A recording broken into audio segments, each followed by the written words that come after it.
ang communion diha sa pulong. Adunay mga tumong sa tong paghisgot nini. Una, pagpaamgo nga ang simbahan nga katawhan gitawag aron magtigom og magmugna diha ni Kristo. Mahimo siyang katilingban pinagi sa pulong sa kinabuhi. Juan Kapitulo 1, versikulo 1 hangtod 4. Ikaduha, pagpakita sa bilis sa Kristohanong pakiguban. Ikatulo, pagdasig kanila sa pagpuyo o pagpadayon pagpuyo isip katilingban diha sa pulong. Ikaapat, pagdala kanila ngadto sa pagtahan nga maalagaron base sa kinabuhi ni Kristo. Ikalima, paghagit kanila sa pakigdialogo, pakig-istorya sa ubang relihiyon, sanglit ang plano sa Dios sa kaluwasan alangman sa tanan. Atong nakatunan sa nangaging mga pagtuon nga ang Dios nakigsulti sa tao gikan sa pagmugna sa kabuhatan hangtod sa katapusan sa panahon. Ang Biblia nagahatag kanato og daghang sugilanon may tungod sa mahigugmaong pakiguban, communion, sa Dios uban sa mga tao sa kasaysayan. Namulong siya og nagpadayag sa iyang kaugalingon og ang iyang mga plano ngadto sa tao sa daghang mga higayon pinagi sa pulong og sa buhat. Atong basahon ang sulat sa taga-Hebreo, Kapitulo 1, versikulo 1 hangtod 2. Sa karaang panahon, ang Diyos sa makadaghan og sa naglain-laing paagi, misulti sa atong mga katigulangan, pinaagi sa mga propita. Apan ining katapusang mga adlaw, misulti siya kanato, pinaagi siyang anak. Sa samang paagi, aron pagtuman sa kabubuton samahan, si Kristo usab nakigsulti o nagdapit sa tao ngadto kaniya. Gitawag niya kadtong buot niya nga moadto kaniya, Juan Kapitulo 1, versikulo 39, aron makig-uban kaniya, Marcos Kapitulo 3, versikulo 14, aron makakat-on gikan kaniya, Mateo Kapitulo 11, versikulo 29, og magpuyo sama kaniya nga nakig-uban sa uban diha sa gugma, Juan Kapitulo 17, versikulo 26. Pinagi sa iyang mga disipulo, kanunay siyang nagpadayag samahan og nagsangyaw sa mayong balita sa gingharian. Ikaduha, ang Diyos nagtandog sa tao.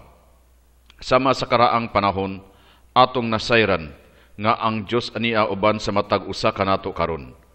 Ang iyang pakigdugtong, communion, pinagi siyang pulong, maoy pakighinagbo kaniya. Nagbukas kini sa tao ngadto kang Kristo, ang pulong nga nahimong tao, og naghagit kini sa pagtubag pag-usab sa kaugalingon, og nagatabang aron makabiya sa kaugalingon alang suban. Sa laktod nga pagkasulti, ang usa ka tawo nga gipuy-an sa pulong sa Dios motubo diha sa paghigugma sa uban. Sa laing bahin, ang kapakya sa pagtubag sa pulong sa Dios magkulugan og dili maunungon sa tawag kaniya. Marcos Kapitulo 10, versikulo 17 hangtod 27. Ang sambingay sa magpupugas, Marcos Kapitulo 13, versikulo 18 hangtod 23, nagpakita sa nagatubong relasyon tali sa pakigdugtong diha sa pulong o sa pagkamaunungon sa pulong sa Dios. Ikatulo, ang Dios naghiusa og nagumol og katilingban. Si Jesus mao ang buhing mensahe sa unod og dugo sa gugma sa Dios ngadto kang kinsa kita nakig-uban. Ang gugma sa Dios mao ang gipanag-ambitan pinagi sa pagkatao ni Jesus. Diha kang Jesus ang gugma samahan, buhi o gilihok o gisangyaw ngadto sa ban pinagi sa pagsunod sa mga pulong o buhat ni Kristo.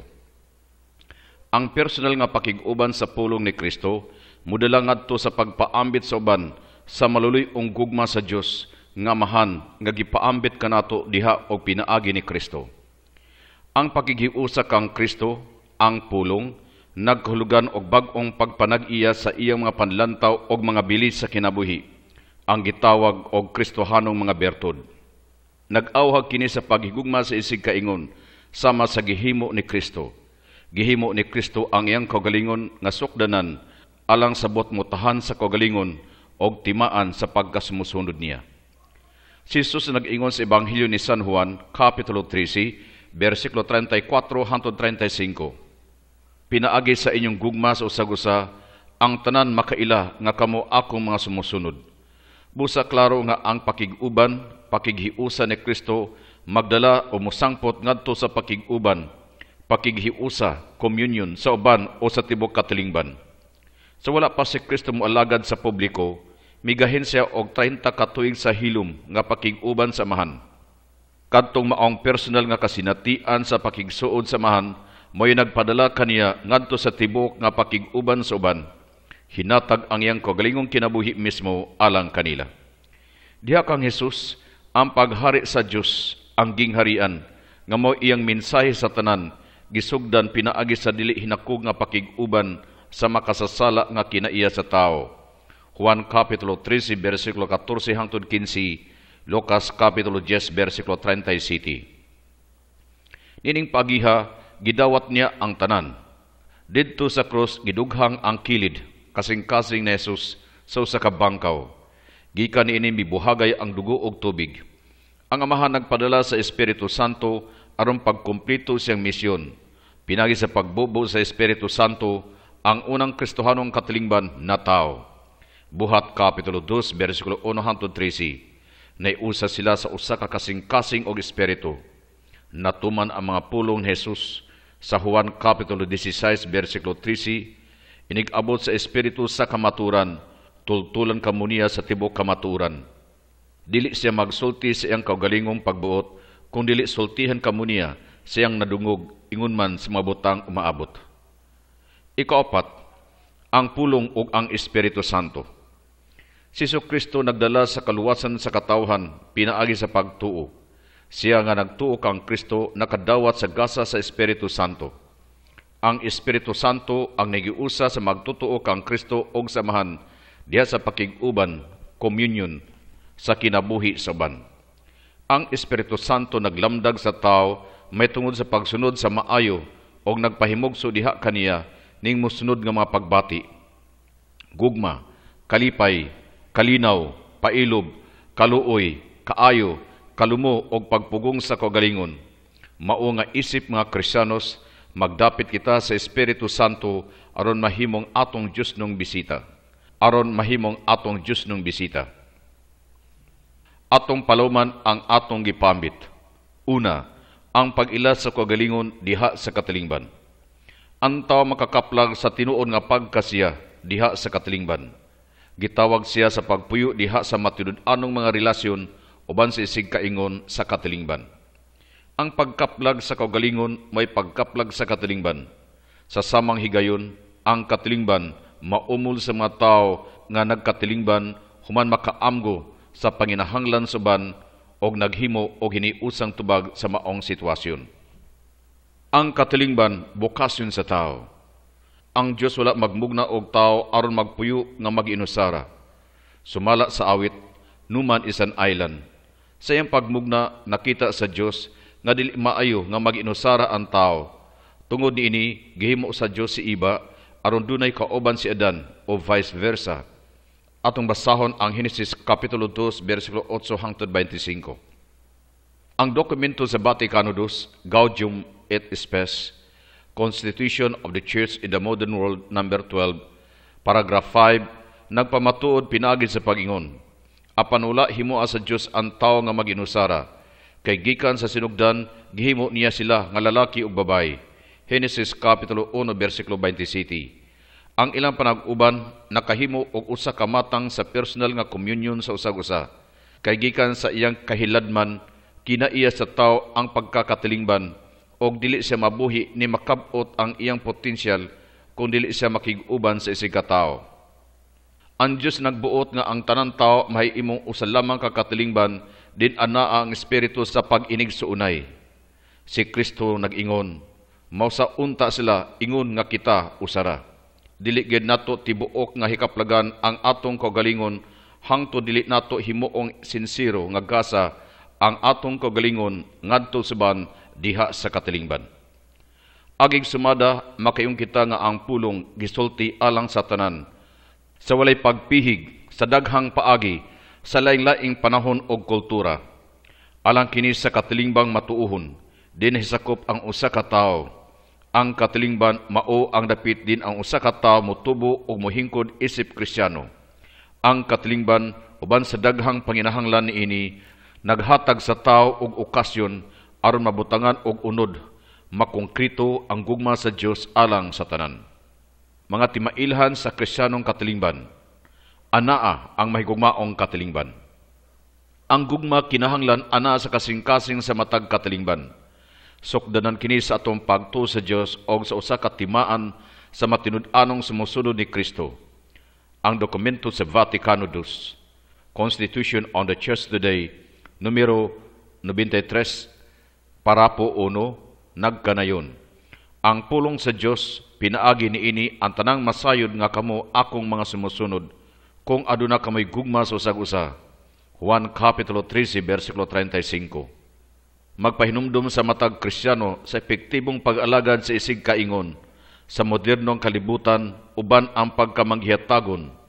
Maunongon niini, sila nagahimo og dako kaayo nga buluhaton sa kalibutan, ang buluhaton sa pagtuman sa kabubot-on samahan, nga atong mailhan si Kristo, atong igsuon, diha sa tanang tao og higugmaon nato siya, diha sa matag usa sa pulong og sa buhat.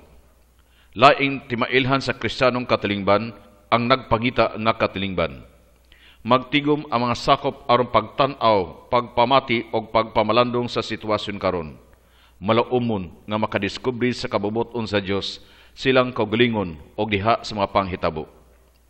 Lain nga timailhan ang namalandong nga katilingban. Dili paigo nga masad lamang sa mga pangandoy nga bili og panginahanglan. Ang matag sakop sa katilingban kinahanglan mangutana sa kulugan ni ini diha sa konteksto sa kaluwasan. Dinasig sa pagtuo, kinahanglan makaila sila sa matinuod nga timaan sa presensya sa Dios og tumong diha sa mga panghitabo. Laing timailhan ang masaksihong katilingban. Ang mga sakop sa Kristiyanong katilingban nagpakabana og aktibo sa pagsaksi, pagpuyo sa gugma aron makita kini pinaagi sa pag-alagad ilabi na sa mga kabus, paglihok sa ustisya, kaangayan, o pagsangyaw sa maing balita ngadto sa mga dinogdaog o kalipay ngadto sa mga nagantos. Lahi nga timailhan ang nagsaulog nga katilingban. Ang tinuod nga Kristohanong katilingban, padayon nga nagahandom sa maluwasnong buhat sa Dios nga nakigsulti diha sa ilang taliwala. Sila nagasaulog sa gugma sa Dios sa ilang kinabuhi o sa liturhiya. Ang ikatulo, ang papel sa pulong diha sa pagmugna og katilingban. Ang pulong sa Dios sa bilang kasulatan mo'y sentro sa matag katilingban. Sumala sa atong nadungog o nabasa sa Biblia o sa dokumento sa Vaticano II, ang matag sakop sa Kristohanong katilingban naninguha sa pagsabot sa iyang kalambigitan sa pagsugot sa pulong sa Dios nga nagpatunhay sa madagkong bili nga gipuy-an sa nangaging panahon. Nakatabang sa daghang mga pundok sa pagpalalom sa ilang pagkakatilingbanon. Bisan si Kristo mismo, isip tao, nakakaton og nahingko diha sa balaang mga sinulat sa iyang katawhan. Ang mga gisaysay sa Biblia sa sulat sa taga-Hebreo, Hebreo Kapitulo 10, versikulo 5 hangtod 7, o sa Salmo Kapitulo 40, versikulo 7 hangtod 9, nagpakita kanato nga si Jesus nagtuman sa balaod o nagpuyo sa mga pulong sa Biblia. Sa Lucas Kapitulo 2, versikulo 4 hangtod 52, ang pulong sa balang kasulatan, nagpunting kang Jesus og sa iyang misyon. Pinagi sa mapalandungon nga pagbasa sa Biblia, dili lang kita maaghat sa paghigugma o pag-alagad sa uban, apan motubo usab kita diha sa kaalam. Ang pulong nagbukas kanato sa plano sa Dios o naghagit kanato sa mas lanog nga pagsangyaw sa maayong balita sa kaluwasan, pinagi sa pulong og sa buhat. Lucas Kapitulo 4, versikulo 19 hangtod 20, Isaiah Kapitulo 61, versikulo 1 og sa mga sunod nga mga versikulo. Pagbutang sa konteksto, unsay nadungog. Lucas Kapitulo 4, versikulo 19 hangtod 20, Isaiah Kapitulo 61, versikulo 1.